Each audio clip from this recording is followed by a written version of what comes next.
What are the best approaches to effective environmental protection, as the experts have found across the decades and across the sectors? Part 3 of this series explores the importance of collaboration and the specifics of what that needs to look like in order to work. In this final video, these experts are going to break down the last 2 themes of best approaches they've found in their work to effective environmental protection. Next up is the role of new ideas, innovation, resourcefulness, working locally, creating digestible solutions for people, introducing new and dedicated workers and perspectives into the system, developing productive discourse, and finding your best method of influence. What we need is innovation, more fresh ideas, a completely different way to collaborate, to think in a different way, to integrate different fields. We need to have those from people that are exposed to a completely different environment. I mean, this is the only way to create innovation. Innovation is not only a technological, discover or finding the new way to go to Mars. It's really a different way to the approach to work in a different way. There's no shortage of possible solutions to fighting environmental destruction and damage. At the end of the day, you are looking for solutions that work there in the field. There's no global way to actually affect environmental change on a global scale. And in fact, every conservation solution is ultimately quite local. And when you're local in these very remote areas, like the rainforest, like these remote areas of the forest, of the oceans, it's important to work with what's already there. And what's already there is usually not what you're used to. So being able to adapt and figure out solutions that exist, work with people who are there and find solutions that matter to them is incredibly important. So at the end of the day, the solution has to come from something that they recognize and one that they'll actually own well after you leave. The people that I work with are so dedicated. All the people, we have about 70 people in the office. We have geologists, we have biologists, we have engineers, we have attorneys.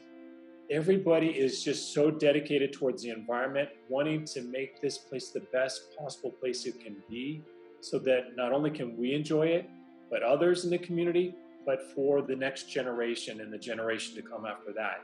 So that's the part that it's just, that you're doing good for your community, and we can see the benefits. We can see the improvements happening with some of these cases that we do each day. This is a very important conversation, and you can't have it or resolve it with half of the people, because when it comes to important things, people matter more than party. People matter more than party.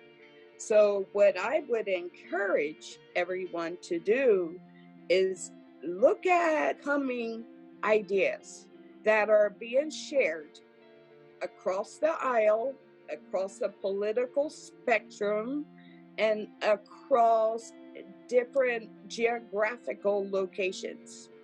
We all want the same thing. We want to preserve our lands as long as we can for generations to come. I once heard someone say, you can't fix a problem with the same thinking you had to get us here.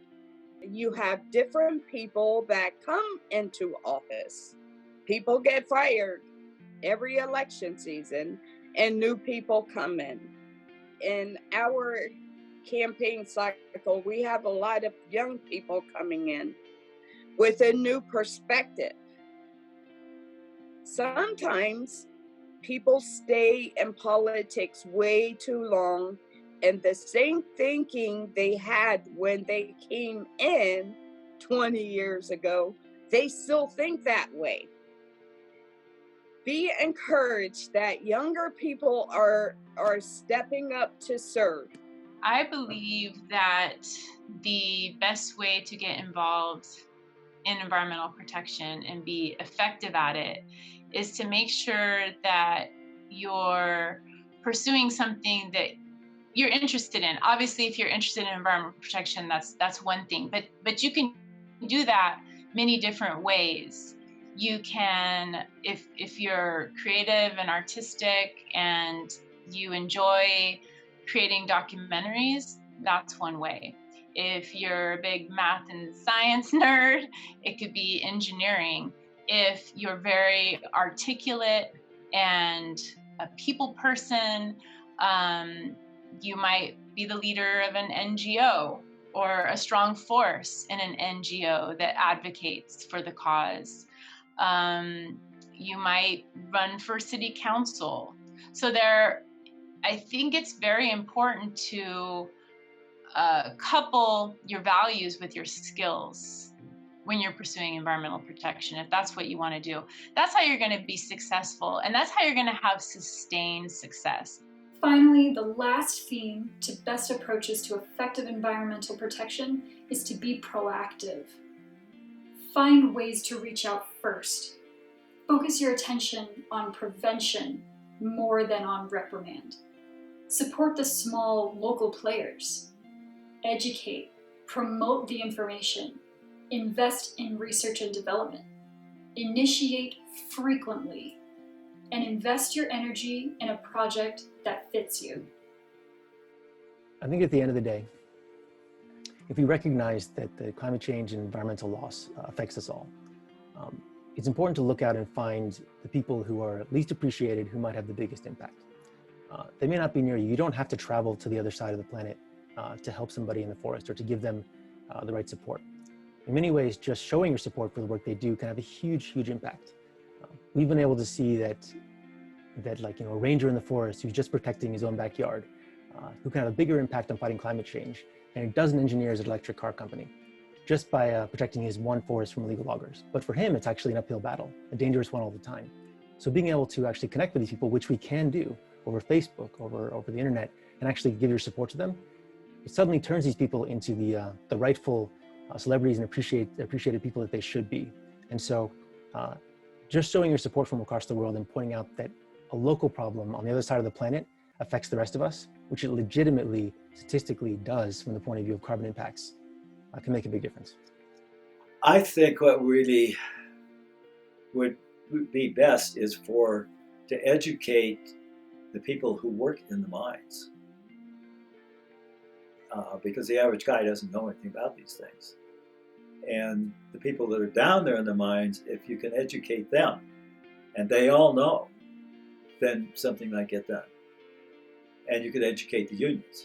From my point of view, environmental justice really is making sure that all communities are protected environmentally, that there aren't areas where, due to economics, due to race,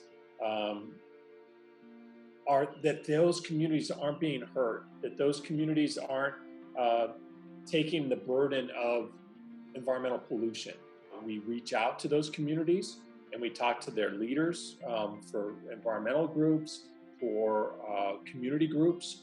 We try to make sure that we're speaking the same language. So if we need to translate documents or to have translators available, we do that to make sure that the meetings and the opportunities for impact or for input are conducive to them. We may schedule meetings after hours, after business hours, so that members of the public can attend. We also look at maps to try to see which areas are harder hit economically, which areas are suffering the most from the pollution, and we try to address those and prioritizing what areas that we look to try to have cleaned up. I think it's everyone's job to try to find better ways, environmentally preferable ways to manufacture things. I think that there's a strong financial incentive for chemical companies to implement green manufacturing practices.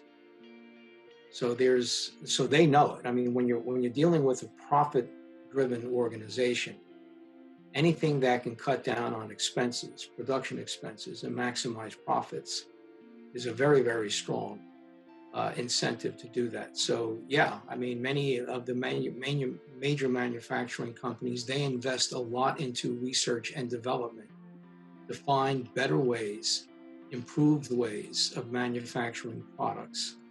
Because in the long term, it'll cut down on their expenses in having to manage waste, which is very, very expensive. What I've learned, and I think this has been demonstrated by studies, is that the informal enforcement is far more effective than formal enforcement. In other words, we have a much higher likelihood of being able to correct behaviors and actions through frequent inspections, correspondences, and conversations with the discharger than we do through less frequent penalties and formal orders and litigation. So my advice to other regulators would be try and spend all available resources on that compliance assistance and compliance assessment side of things to prevent violations from happening.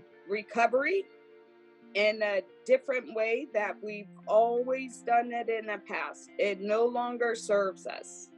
Preoccupy your time with a project like this and put your focus into this, because this is how we do this. I choose to focus on what can I do every day that we take towards a better tomorrow.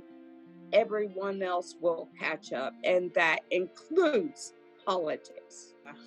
There's so much to do, and life is so precious that I just choose not to sit in a corner somewhere and rock back and forth in fear. And that's all we all have to do. Just a little bit of action every day will eventually make a worldwide difference. We are moving in the right direction of eliminating barriers for good environmental policy. With the themes of barriers and best practices to environmental protection, we can together design an approach to conservation and sustainability that is strong, realistic, and effective. While the information is fresh, jot down some ideas of ways you can involve yourself or ways that you can promote these insights for the development of a productive and powerful environmental protection effort.